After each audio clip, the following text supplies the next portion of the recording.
Hello viewers, how are you? The Evangelist Trymore Muparinga, and this is my YouTube official page, channel yangu. So you can just subscribe and like this channel. God bless you. Bye bye. You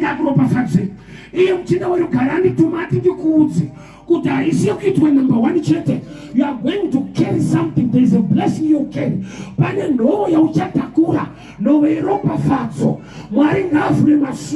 Basa gai batiki wanano gai wanike jauno shuhira gashi batiki muroko wako. You carry your miracle from tonight. Without you suit the roko nuna kuna matanewe. Suit the roko wako nina matanewe. Tezera maswangwa.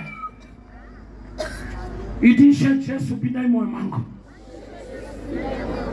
Ndinoku gamuchira haimani rana kuti vaishe nemponesi wa upenyu wangu ndidzimei mubhuku rerufu mondinyore mubhuku reupenyu. Mweya mutsvene ngaafambe neni zamara nekusingaperi muzita renyu Jesu.